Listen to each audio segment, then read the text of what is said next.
Duncan Webb.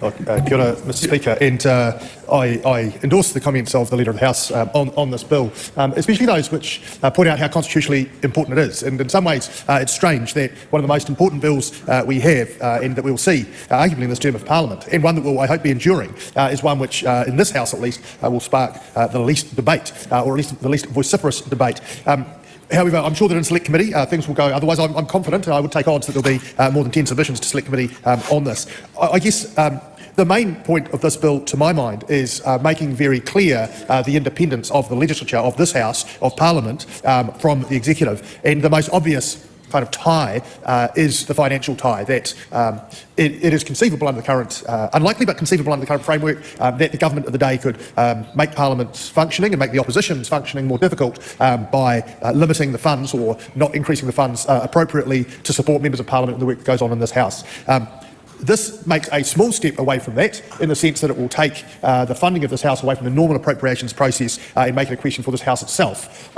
In one of those quirks, perhaps, of the Constitution, this House and the government, the will of this House and the will of the government are pretty closely aligned, because the government has a majority here. So, in fact, in practical terms, the government could still exercise it, but would have to do so in the full light of day and under a great deal more scrutiny than might otherwise be the case. So, but I do think that's an important part of this. And I would also say that although, you know, for those who might be looking on from the galleries or on telly, it appears a very arcane bill, one that is kind of lost in dusty law books. In fact, this is really a really important constitutional bill, and it's a really good example of us needing to approach these questions carefully and diligently, given the fact that it is just this unicameral system, this unicameral Parliament that we have, where we can make changes which fundamentally shift how lawmaking and government is done. And those shifts that might look small, such as how Parliament is funded, such as the powers of our security staff, such as how citizens-initiated referenda are managed, actually do go to the heart of how we operate as a democracy. So I'm sure the members of the committee will take their role seriously, and I'm quite confident that there will be some very thoughtful submissions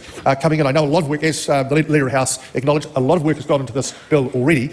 But having said that, I'm pretty sure that the Select Committee process will again refine and improve this bill. And on this side of the House, the Labor Party absolutely supports this reading of the bill, looks forward to working constructively on improving it where possible. Kia ora, Mr Speaker. It makes me wonder, though, that this being a constitutional bill, will it require that 75% supermajority for the final bill to go through when it comes to the third and final reading? Or potentially all stages. Yeah. Yeah, and actually it's interesting that some of the measures they're planning to put in this bill currently applies to local councils, particularly around the word called remuneration. So it's interesting that, you know, something that's already in law in one aspect is now being replicated in another aspect, which sounds like it should be there, but is it there? I mean, you know, in the United States, how many times have we heard that Marjorie Taylor Greene put an amendment to shift Pete Buttigieg's secretary salary down to $1 as an amendment?